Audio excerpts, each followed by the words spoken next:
the goal in this school, Jerusalem Health, the goal in my little school here is we're becoming as healthy as possible in order to become as holy as possible.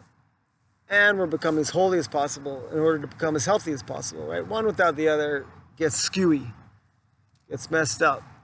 So,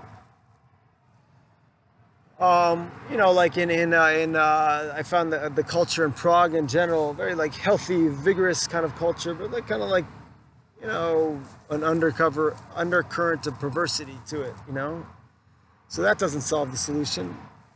And then sometimes with the really ultra-religious, ultra-Orthodox Jews, they're so holy that they just kind of get imbalanced in a health way, and that's not good either. One of my rabbis told me a story that one of his students learned in yeshiva all day, and his wife worked so he could do that, and the wife got raped at her work, and she kept working there. Why? Because she needed her husband to learn in a holy kollel, and my rabbi, of course, was against this and tried to straighten out the family. So that's what I'm talking about, like the holiness going completely haywire into an imbalanced place. So, but anyhow, sexual fantasy is just a moment-by-moment thing, and we should all study what Rabbi Natan and Rabbi Nachman say about it. But it's basically like classified as impure thoughts, There's nothing wrong, and conversely, it's absolutely imperative that all of us single people put our energy into finding a partner, keeping a partner. But contrary to what popular society teaches you, sexual fantasy is not the way to do that. Now you can say, Ephraim, you're not happily married, so who are you to teach? Fine. I'll bring you to my teachers that'll show it to you from a married person's perspective. And again, it's not about making you feel bad about yourself or like you're dirty or something. It's just like, okay, what do the wisest sages of Israel teach? Give it a try, see how you feel. Go ahead. The Greeks and the Romans, they're all obsessed with all this like sexual culture, and where are they now?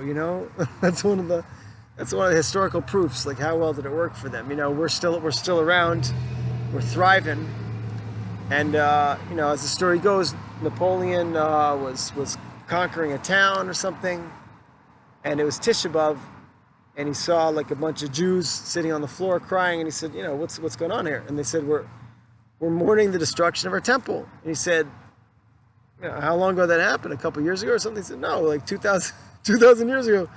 And Napoleon said, wow, a people that are this dedicated, they're going to be around, And then Napoleon's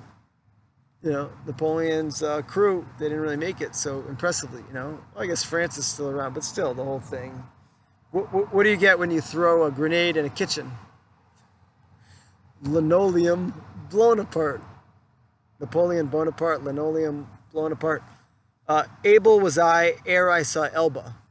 That's a palindrome, right? It spells the same thing backwards and forwards. I think Napoleon got killed lost or whatever in a war called in a town called Elba.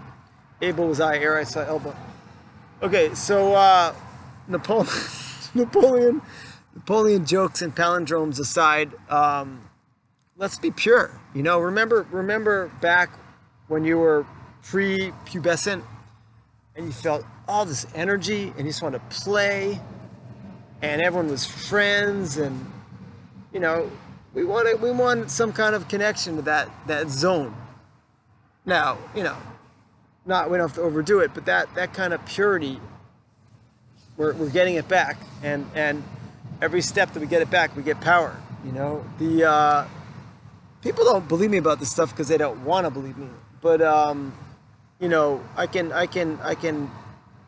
can triumph over you in all these discussions because basically I studied this from the time I got into Chinese martial arts, which is about age 16 or something, just non-stop. This whole topic non-stop for the last 30 years.